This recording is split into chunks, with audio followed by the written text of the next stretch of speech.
कारण डिस्टर्ब नको म्हणून मी आधी सांगितलं की मला बोलायचं नाही. पण महाराजांचा आग्रह आहे फक्त आपण आलेल्या भक्तांना शुभेच्छा द्यावं म्हणून 2 मिनिटात मी फक्त माझ्या शुभेच्छा देतील.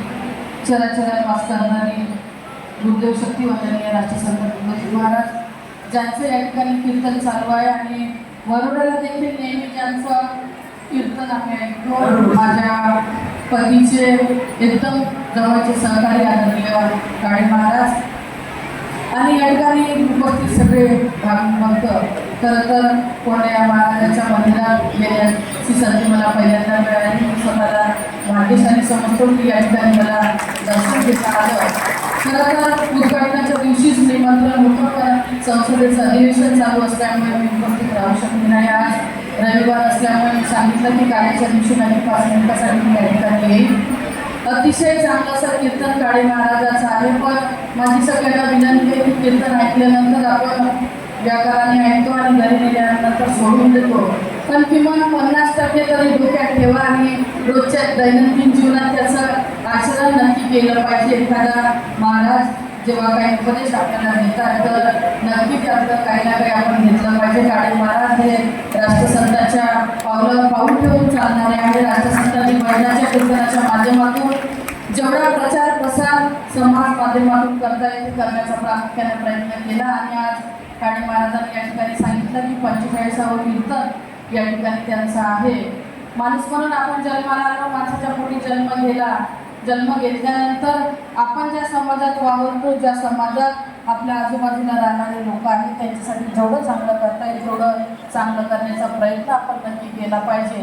या ठिकाणी मोठ्या आनंदाने आपण सगळं शांततेने ऐकतो. आपण घरी गेल्यानंतर बाजूच्याशी भांडण केल्याशिवाय आपल्याला झोपही लागत नाही आणि जेवून पचत नाही. पण ते कुठंतरी थांबलं पाहिजे. बायांची तेच परिस्थिती आहे. सारं घर झाडून काढते पण बाजूच्या घरवालीच्या अंगणात कचरा जोपर्यंत लोटणार नाही तोपर्यंत तिचंही जेवण पचत नाही.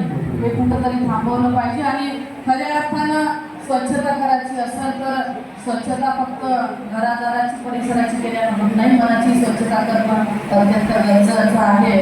आणि राष्ट्रसंतांनी ग्रामगीतेतून जे जे सांगितलं माझी सगळ्यांना विनंती आहे की या देशात फक्त 2च ग्रंथ आहेत जे जन्म माणसाच्या पोटी घेतल्यानंतर आपण वाचलं पाहिजे. एक राष्ट्रसंतांनी लिहिलेली ग्रामगीता आणि भारतरत्न डॉक्टर बाबासाहेब आंबेडकरांनी लिहिलेली राज्यघटना.